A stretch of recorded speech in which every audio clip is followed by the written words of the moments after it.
ലോക്സഭാ തെരഞ്ഞെടുപ്പ് പ്രചാരണത്തിന്റെ ഭാഗമായി കേരളത്തിൽ രാഹുൽ ഗാന്ധിയും മുഖ്യമന്ത്രി പിണറായി വിജയനും തമ്മിലുള്ള പോർവിളി പരാമർശങ്ങൾ ദേശീയ തലത്തിലും വലിയ ചർച്ചയായി മാറുകയാണ്. കേന്ദ്ര ഏജൻസികൾ കേരള മുഖ്യമന്ത്രി പിണറായി വിജയനെതിരെ നടപടിയെടുക്കുന്നില്ലെന്ന രാഹുൽ ഗാന്ധിയുടെ വിമർശനമാണ് വലിയ തോതിൽ ചർച്ചയായി മാറിയിരിക്കുന്നത്. പ്രധാനമന്ത്രി നരേന്ദ്രമോദി തന്നെയാണ് രാഹുലിന്റെയും പിണറായിയുടെയും പരാമർശങ്ങൾ ദേശീയ തലത്തിൽ വലിയ ചർച്ചയാക്കുന്നതും. ദേശീയ തലത്തിൽ കേന്ദ്ര അന്വേഷണ ഏജൻസികളുടെ നടപടികളെ രൂക്ഷമായി വിമർശിക്കുന്ന രാഹുൽ കേരള മുഖ്യമന്ത്രിയെ ജയിലിലടക്കണമെന്നാണ് ആവശ്യപ്പെട്ടതെന്നാണ് മോദിയുടെ പ്രധാന പരിഹാസം.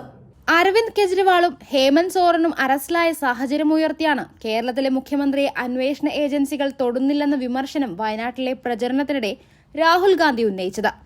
അതുപക്ഷെ പരാമർശം ത്രിപുരയിലെ റാലിയിലടക്കം മോദി ആയുധമാക്കി. കേന്ദ്ര ഏജൻസികളുടെ നടപടികൾ പ്രതിപക്ഷ വേട്ടയാടലാണെന്നാരോപിച്ച് കോൺഗ്രസും CPM-ഉം ദേശീയ തലത്തിൽ പ്രചാരണം ശക്തമാക്കുമ്പോൾ കേരളത്തിൽ നേരെ വിപരീതമാണ് രാഹുൽ ഗാന്ധിയുടെ നിലപാടെന്ന് മോദി വിമർശിച്ചു.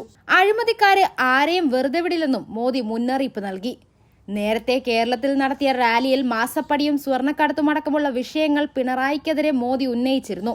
ഇടതു പാർട്ടികൾ നിർണായക ശക്തിയായ ത്രിപുരയിൽ കേരളത്തിലെ സാഹചര്യം ചൂണ്ടിക്കാട്ടി ഇന്ത്യ സഖ്യത്തിലെ ഗുസ്തിയും ദോസ്തിയും വാദം BJP മുഖ്യ പ്രചാരണായുധമാക്കി മാറ്റുകയായിരുന്നു. BJPയുടെയും കോൺഗ്രസിന്റെയും നയങ്ങൾ തമ്മിൽ വ്യത്യാസമില്ലെന്നും രണ്ട് പാർട്ടികളുടെയും മുഖമുദ്ര ജനദ്രോഹമാണെന്നും മുഖ്യമന്ത്രി പിണറായി വിജയൻ പറഞ്ഞിരുന്നു.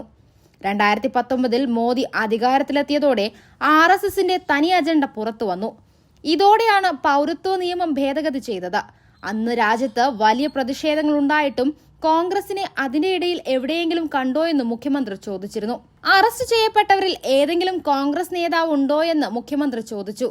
പൊന്നാനി പാർലമെന്റ് മണ്ഡലത്തിലെ LDF പൊതുയോഗം ഉദ്ഘാടനം ചെയ്തുകൊണ്ടായിരുന്നു പിണറായിയുടെ പ്രസംഗം. പക്ഷേ കേരളത്തിലെ കോൺഗ്രസ് അന്ന് വ്യത്യസ്തമായ നിലപാടെടുത്തു. അത് നല്ല കാര്യമായിരുന്നു. ഒന്നിച്ച് പ്രമേയം പാസാക്കി. പിന്നീട് എല്ലാം കഴിഞ്ഞിട്ട് കോൺഗ്രസിന്റെ അധ്യക്ഷൻ പറയുകയാണ് ഇനി യോജിച്ച പ്രക്ഷോഭത്തിന് ഇല്ലെന്ന്.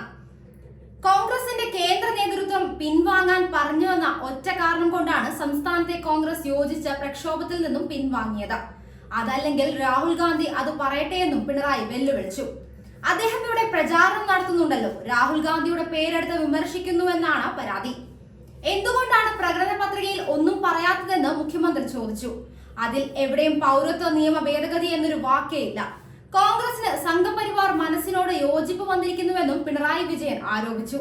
നേരത്തെ മുഖ്യമന്ത്രിയെ ശക്തമായി വിമർശിച്ച രാഹുൽ ഗാന്ധി രംഗത്ത് വന്നിരുന്നു. എന്തുകൊണ്ടാണ് കേരള മുഖ്യമന്ത്രിക്ക് ഒന്നും സംഭവിക്കാത്തതെന്നും അദ്ദേഹത്തെ ED എന്താണ് ചോദ്യം ചെയ്യാത്തതെന്നും രാഹുൽ ഗാന്ധി ചോദിച്ചിരുന്നു. അദ്ദേഹം എന്താണ് ജയിലിലാകാത്തത്? മുഖ്യമന്ത്രി 24 മണിക്കൂറും എന്നെ ആക്രമിക്കുകയാണ്. ഈ നിലപാട് ആശ്ചര്യകരമാണ്.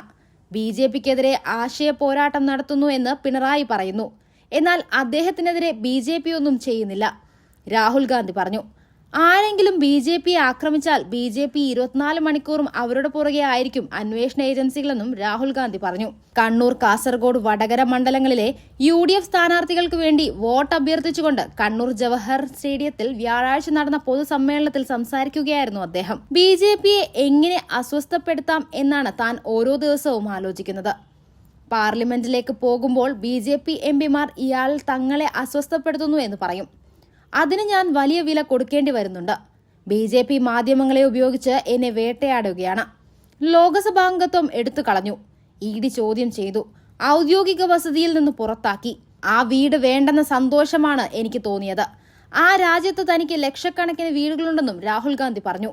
ഭരണഘടനയെക്കുറിച്ച് ചർച്ച ചെയ്യേണ്ടി വരുന്ന രാജ്യത്തെ ആദ്യ തെരഞ്ഞെടുപ്പാണിതെന്നും രാഹുൽ ഗാന്ധി പറഞ്ഞു. ഒരു പാർട്ടിയും ചെയ്യാത്തത് BJP ചെയ്യുകയാണ്. ഭാഷ അടിച്ചേൽപ്പിച്ച് BJP ഓരോ കേരളീയനെയും അപമാനിക്കുന്നു. മലയാള ഭാഷയിൽ മലയാളിയുടെ ചരിത്രവും എല്ലാ വികാരവും ഉണ്ട്.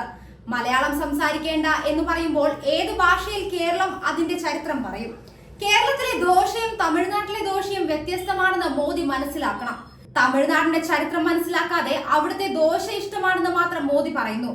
ഇന്ത്യയുടെ അടിസ്ഥാന ആശയം നശിപ്പിക്കാൻ മോദിക്ക് കഴിയില്ല. താൻ ഭാരത് ജോഡോ യാത്ര നടത്തി 4000 കിലോമീറ്റർ നടന്നു. അതിന്റെ മുട്ടുവേദന ഇപ്പോഴും ഉണ്ടെന്നും അദ്ദേഹം പറഞ്ഞു.